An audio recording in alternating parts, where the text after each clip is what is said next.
So I know a lot of you guys have been waiting for this. My reaction to our, let's just say embarrassing loss to Norwich City. The team that got promoted from the championship last season. But guys, to be completely honest, even though I'm quite distraught from that loss, you got to take your caps off to Norwich City, man. They played well. And all odds were against this team.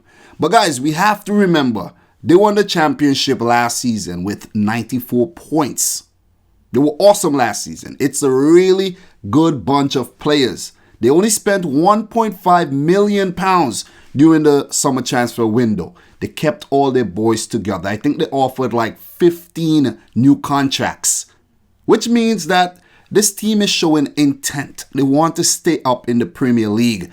And after 5 matches, they picked up 2 wins, 3 losses. They have shown a lot of heart, defeating Newcastle, playing well against Liverpool, and the big one, the big scalp, maybe their biggest scalp of all time, defeating a Man City team who in the last 2 seasons picked up 198 points, winning back-to-back league titles.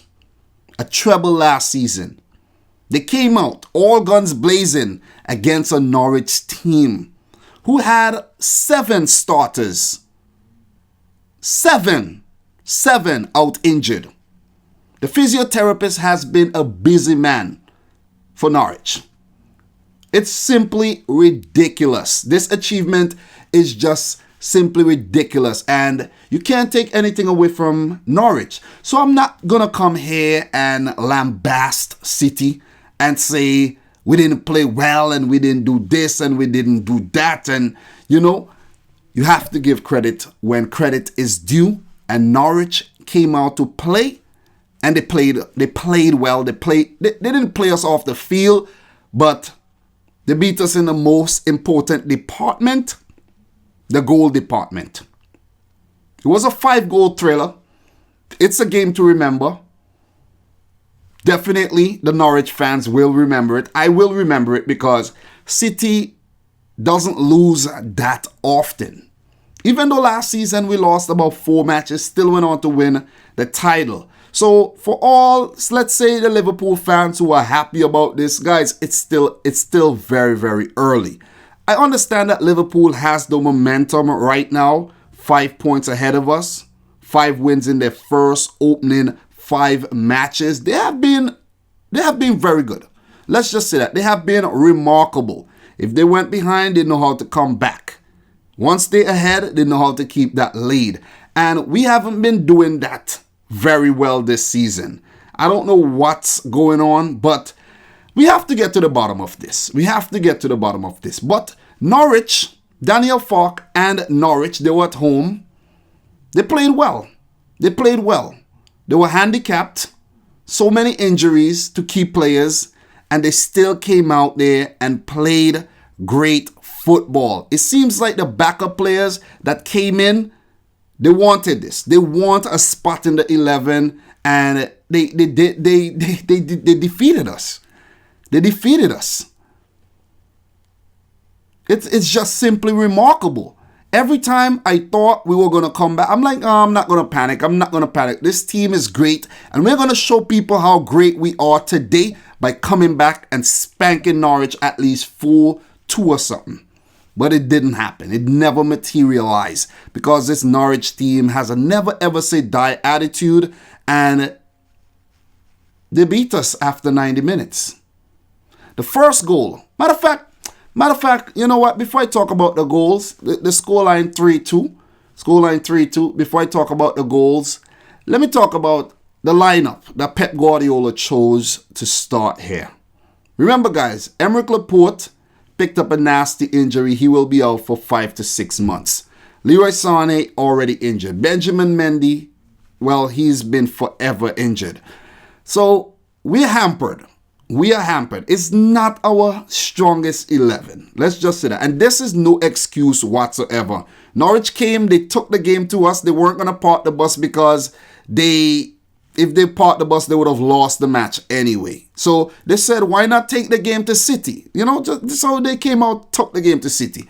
But I have some criticism here for Pep Guardiola in a few areas, but I could understand why he's doing what he's doing. So Edison in goal, Kyle Walker, Otamendi at the back, centre-half partnerships. I can understand why Pep Guardiola is going with Otamendi. It's because those guys are centre-backs. And he would send the wrong message if he were to play Fernandinho ahead of one of these players. He would damage their confidence because they would be like, I'm a defender and he's playing Fernandinho ahead of us. So he's just showing faith in his players, but the players are not repaying his faith. It's just simply that.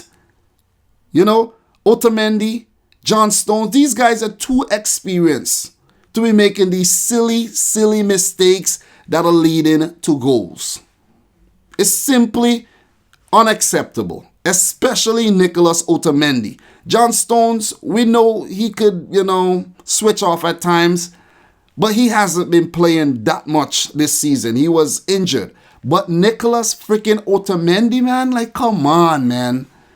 Come on, you play for Argentina. Maybe that, that's the reason why.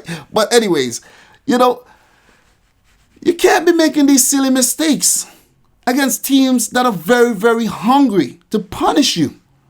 Zinchenko at the back, guys. I kind of, oh, man. I have mixed feelings about Alexander Zinchenko. This is probably the first game that we lost with Zinchenko in the starting 11, if I could recall.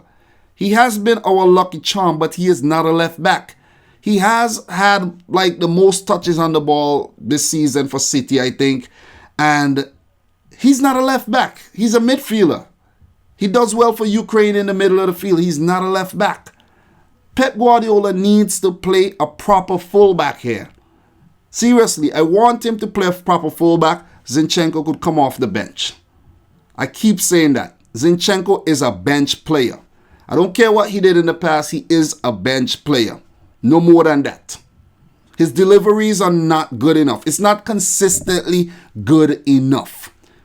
Further ahead, Rodri, man. Rodri, what a game he had. Rodri, I can't say anything really bad about Rodri. He had a solid game. He scored that goal first for the club. Well, first in the Premier League. Can't remember him scoring for the club though, but he had a solid game, you know what I'm saying? And he is settling really nice in the City team.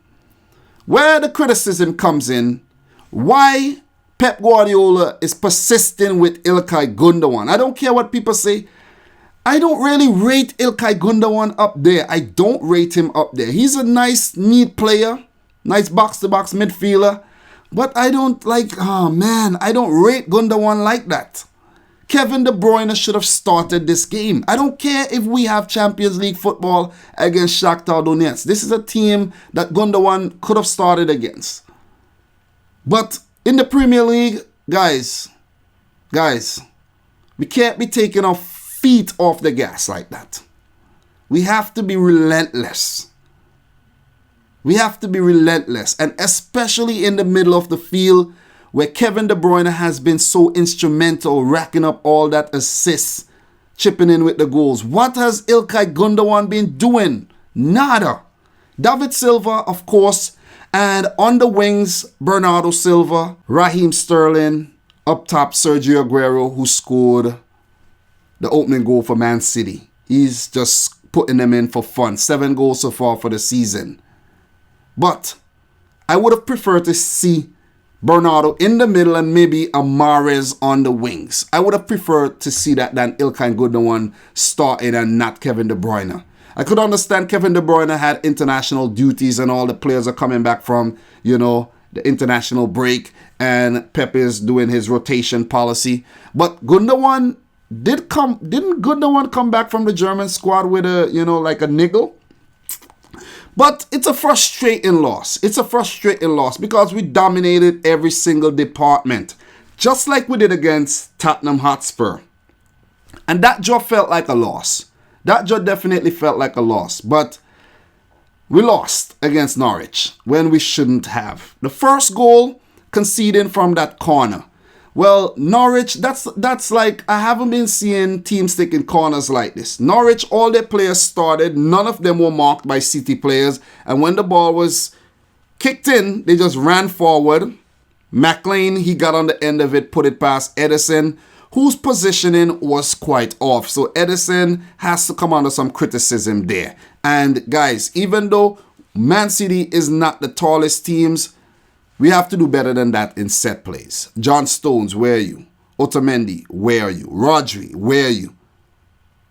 We had to defend that better than we did. And they opened the scoring.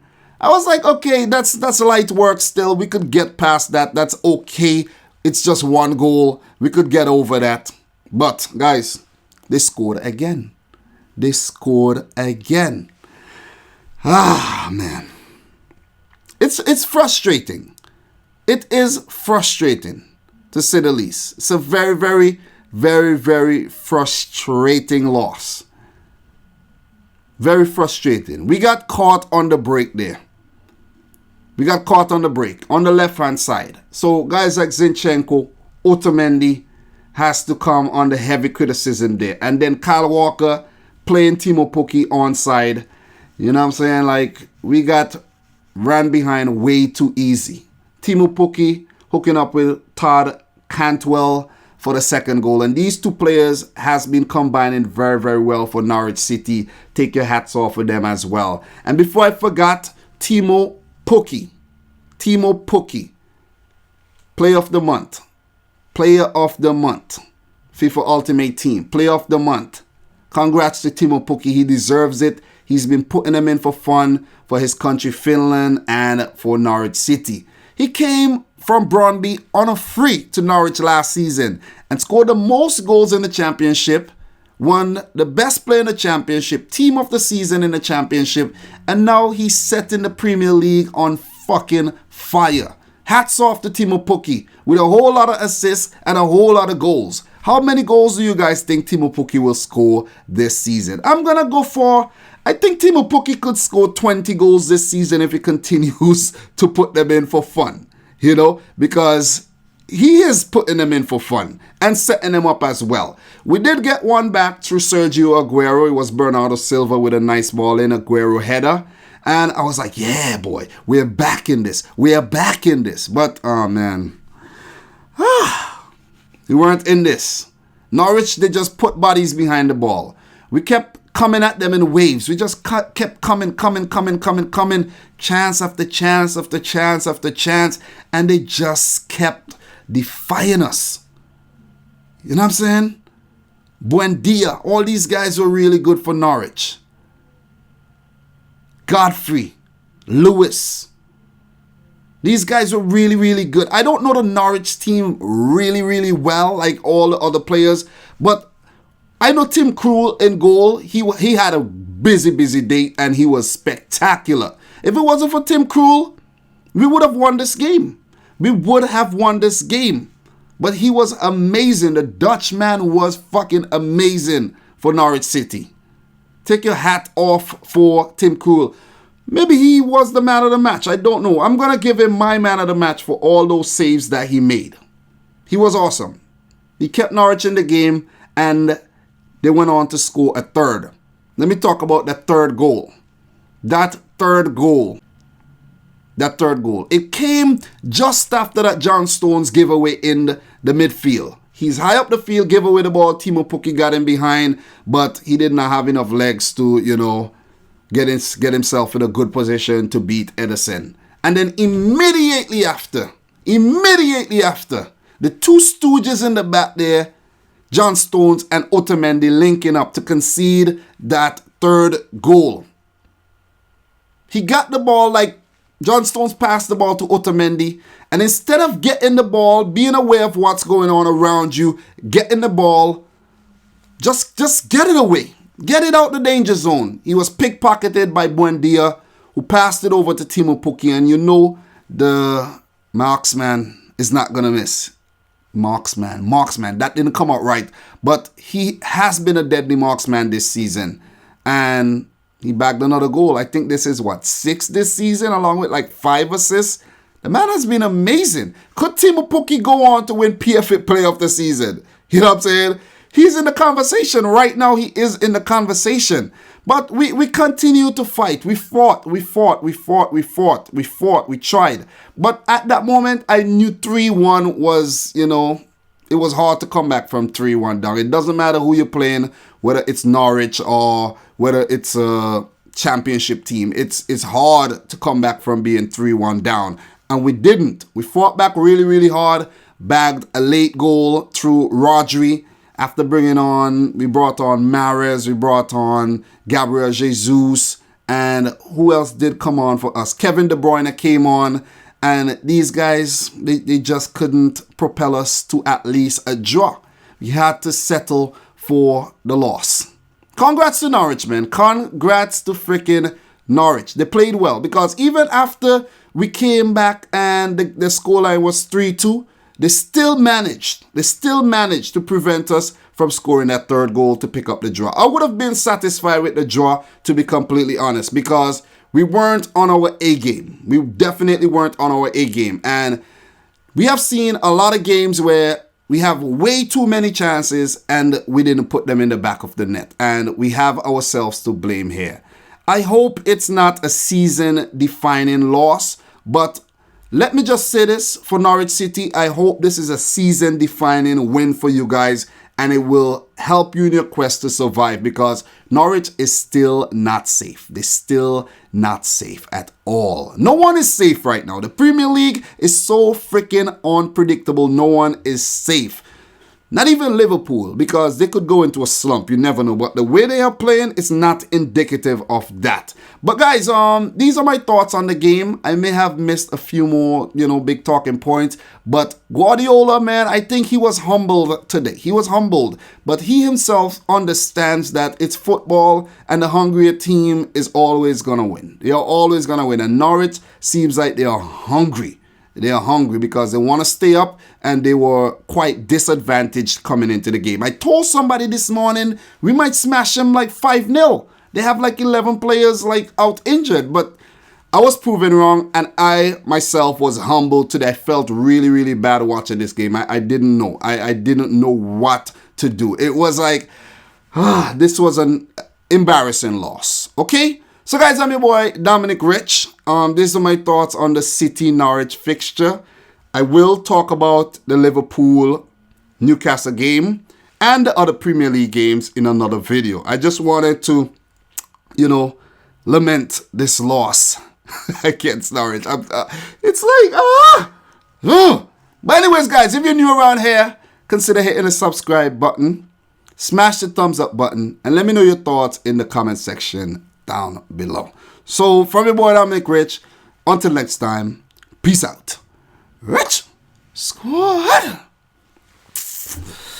I hope you don't fuck up in the Champions League this week too.